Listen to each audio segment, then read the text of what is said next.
Hey guys, Graham Johnson from Tabletop Glory here. I know today's video isn't going to match our normal format, and heck, it's not even going to match our intro.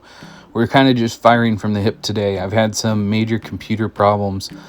Basically, we think a hard drive actually died in my computer, and on top of that, the computer I purchased to kind of upgrade and replace that old computer doesn't recognize a lot of the file formats that are part of the computer programs that I use for video editing. And those that it does recognize, it's claiming that there are essential programs from Windows missing, which is something I didn't even know could happen. Now, this was a custom built that I bought from a local computer shop, and I plan to return it ASAP. So I think I'm going to be able to get all my money back, which is fantastic. But I am heavily disappointed in just the whole situation, and I'm so sorry that my video is going to be going up late today.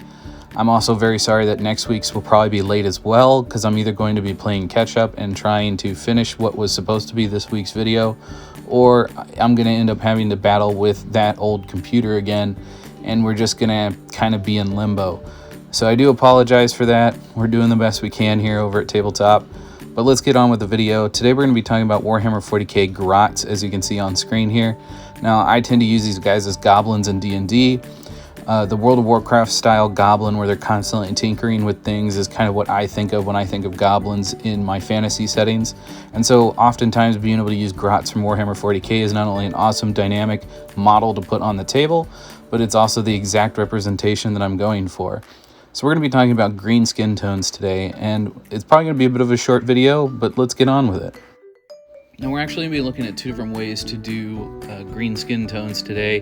One with dry brushing and one with more traditional kind of edge highlighting type thing. We end up taking some of the things that we use from dry brushing and applying it to our edge highlight and kind of using the side of our brush to kind of blend out our colors a bit more. Now it doesn't really necessarily matter what colors you're using, as we're kind of going to be relying on our trifecta of color. It's something that I've talked about in the past. You want to have three colors that really complement off of each other, usually within the same color pattern or the color gradient. In this case, we're actually going to be using two greens and a yellow. Now the reason we're going with yellow is our second green has a lot of yellow in it. So we're using Warpstone as our base tone, we're using Moot Green as our highlight stage, and then our extreme highlights are getting done with Yeander Yellow, and that is simply because yellow has a lot of tones that kind of match in with that Moot Green. It's a very bright acid apple green, and those kind of play well off of one another.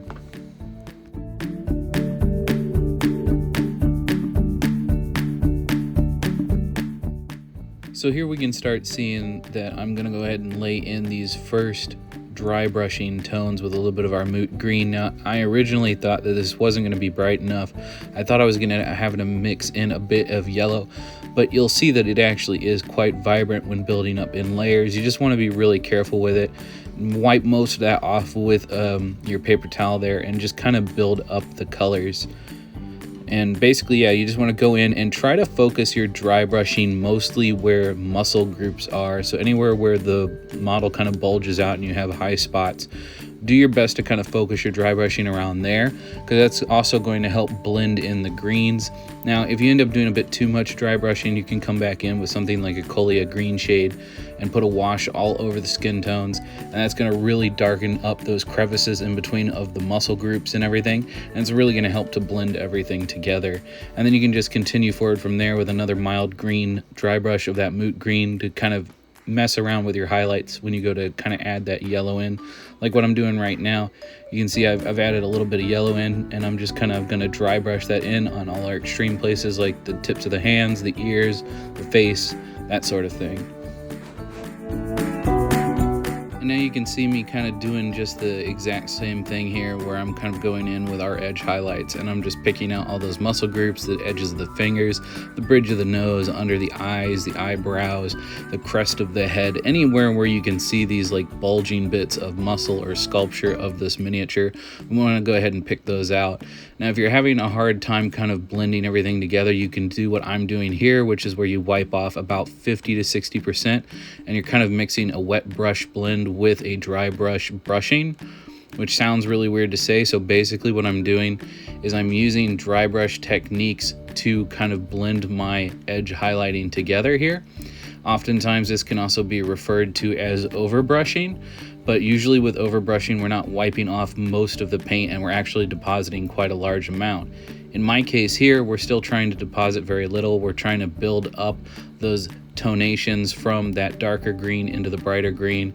And in certain places, we're coming in with that pure mute green because we really want that to be a popping color, especially anywhere that is exposed to sunlight. So staying away from things that would be shadows, but kind of coming in on the bridge of the shoulders, the tip of the nose, the edge of the ears, that sort of thing. And then we're coming back in again with a little bit of that Yeander in yellow and doing the exact same thing and touching up those exact same places. Now, unfortunately, I am very aware of how big of a jump cut this kind of is here, and I do apologize, but like I said before, I really didn't expect my computer to break. You know, this thing's been a workhorse for me since I was in high school, way back prior to 2010. And for as old of a computer as it is, I've done a good job at maintaining it and updating it and things like that, so it's been really great for me. Unfortunately, this just was something that I didn't see coming, and finding replacement parts right now with everything that's going on in the technology world, and like the capacitor shortages and all that, like there's a whole bunch of stuff that is almost impossible to get right now. And unfortunately, you know, it hit hard. So hopefully I can get this kind of squared away, get my computer kind of squared away enough to at least get me by for another year or two, and then I can upgrade again. But in the meantime, these grots turned out really great. If this is something that you guys are interested in seeing me do more of, I will buy a whole box of them, and I will kind of do them up in different skin tones because I think that would be a lot of fun, as well as basing them all differently to kind of represent the types of jobs that they would be doing inside of Orc Society, because they do have different jobs and they do different things to help the orcs out quite a lot. So if that's something that you guys would be interested in, let me know in the comments below. I'm really interested in knowing what you guys think. And until next time, may your display case always be overfilled and your pile of shame never run empty. Thanks so much for all the love and support. You guys have been amazing.